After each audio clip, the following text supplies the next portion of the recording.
So I guess in this bye week, how many of the younger guys get a chance to perhaps a little more run your stuff?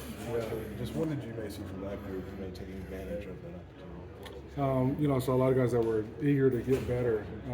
When you're on the look squad for the season, at times you can get lost within your own scheme, and so I think it's been good to just refocus, recenter on the fundamentals of what we're doing defensively, and they went out there and they executed our base package pretty well. Guys were flying around having fun and practicing and playing football that way. Anybody in particular stand out to you? I'm not any one guy, just that I think the collective group. We're excited about a lot of guys, obviously, but just as a group, just the communication and the execution was what we're looking for, and that's what I saw for the most part. Gabe obviously was on some third down, bigger role probably coming for him. How do you guys coach him with maybe those first and second down responsibilities? What's been that process this week? Yeah, Coach Kane's done a great job of just spending some extra time with them, and Gabe's done a good job of not making the same mistake twice.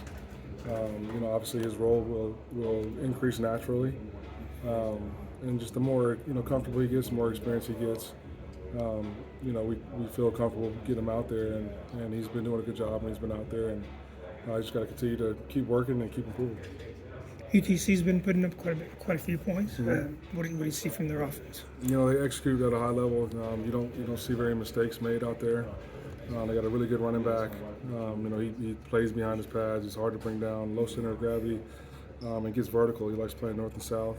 They got a litany of wideouts that are all very similar, that they move around in different spots, that execute. Quarterback's an athletic guy, can extend plays with his legs, gets the ball out on the perimeter. He boots to your right and to your left, which is unique. And they know their scheme. I think they're well coached. The OC does a good job of attacking what he's seeing defensively week to week. So you see designers and see differences in their approach offensively, depending on who they're playing. So he's doing his homework and studying his opponent. So we'll have our work cut out for us. This is going to be a big game. Anytime you're playing up, conference, those guys are going to get their best shot. And if we're doing what we're supposed to do, then we'll give them ours as well. So it should be fun, competitive game Thursday night. Coach Billman's talked about how the schedule is set up with 3 games by, 4 games by, 5 games. What advantage may you see in maybe having a season segmented kind of almost perfectly like that? Yeah, it's good too for 2 different reasons. One, it gives you a chance to sort of get your legs back a little bit from a player standpoint, and 2, it gives you extra prep time, as a staff and as a player, studying your opponent. So I definitely do think the schedule, we've used it to our advantage, and Coach B's done an awesome job laying out the calendar and scheduling what we're doing week in and week out.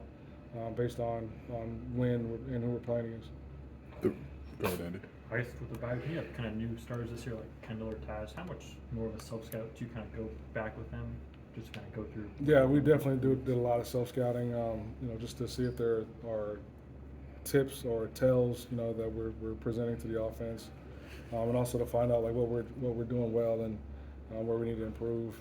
So guys that are new starters, if they're doing things that could maybe tip the hand to the offense, then you address those issues. And but I've been pleased with the self-scout information. The run defense, especially the last 2 games, has been pretty good. What's been behind kind of playing at that level with that? No, it all starts up front, especially when you're talking about the run game and just those guys playing with extension and being physical and creating a new line of scrimmage. Coach Jameson has been preaching technique and fundamentals, and those guys it shows up. It shows up in inside run in practice. We get into 11-on-11 periods in practice, and then so you're not surprised by what you're seeing on game day. And I just think our team pursuit also has led to our missed tackle number being lower.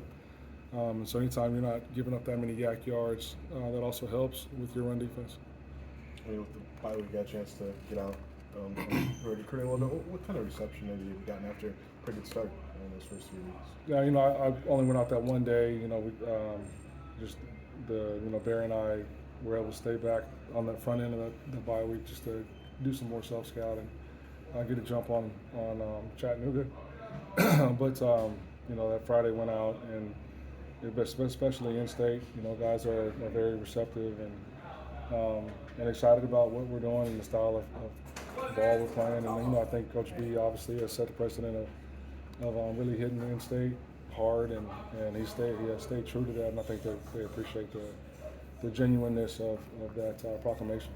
When you have guys who have put together on film what Kirby did and what Kendall's done, like how important is that for you guys to take on the recruiting trail and kind of have that body of work? Yeah, it's definitely a selling point. But at the end of the day, it's still up to the prospect, and where they want to go. But the numbers are what the numbers are, and I know if I was a high school safety, it would be advantageous. You know what I mean, to play in the system, play with the staff that we've got here, and all the resources that this administration has provided the football program.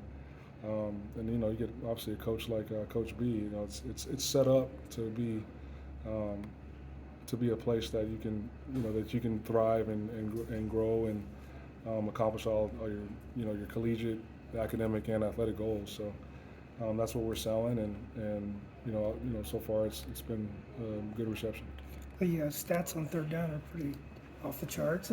Did that just happen that way, or is that something you focus on in practice? No, we definitely make a point of emphasis on third downs as a staff, and the players understand situational football and the importance of it. But ultimately it's the players making the plays on game day. So us and the staff have nothing to do with those guys making plays, whether it's pressuring the quarterback or defending the pass. We're not out there, so that's completely on the players, and it's fun to watch them take ownership over that and execute that and have fun when third down gets there. Who is leading that on the field? Who's the guy out there on the field? I think everybody. Everybody understands. When it's third down, like the whole defense when you're out of practice, they're all echoing it down the distance, and so they know when it's third down, and they know the importance of getting off the field and getting the ball back to our offense. So, like I said, the praise goes to them. The 11 guys out there that are executing. Coach B has talked about one of the things that impresses people like you is you don't have a call sheet in front of you on game day, and some of the things that you've made at least simpler in terms of both vocabulary and the verbiage and the playbook. Mm-hmm. Do you feel like that's an indication of why you guys have been so successful, because the guys just can pick up on it pretty quick of what you're asking them to do? Yeah, I definitely think there's an organic relationship between staff and players. Now, the way we operate, if that's got a correlation between having success or not, I'm not sure. It's just the way I'm comfortable operating, and the way our players have been comfortable with that communication piece. But whether or not I'm holding a call sheet or having it in my back pocket, I don't know if that has anything to do with the success or lack thereof on the field. I know we've talked about Sydney a lot, but from a lot of freedom to kind of do whatever pre-snap to where's he rank on? How much freedom does he have to kind of go confuse people before the snap? He's I'm not. I haven't told him to stop doing it. You know what I mean? And the reason why is because there's a rhyme and a reason. He's not just out there moving around just to move around. It's he's presenting looks that we actually do, and he's showing things that he actually does within the framework of the structure. I think that's what makes him special is just his understanding of the different calls we have, within the same look, and how he can, sort of mess with the quarterback and try to mess with the offensive line's count. Along those lines, every coach is trying to make it simple for his own guys, but look confusing for the opponent, right? So, yeah. How more difficult does that get after you've laid down 3 games of film?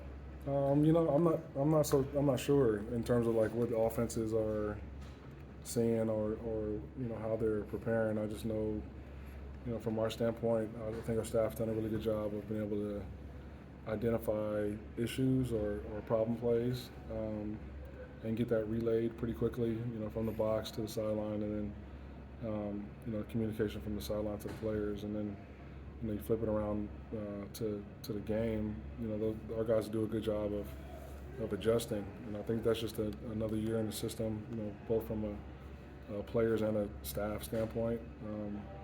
And you know, I'm sure there will be more issues that we need to solve throughout the season, and when those issues arise, we'll figure out answers.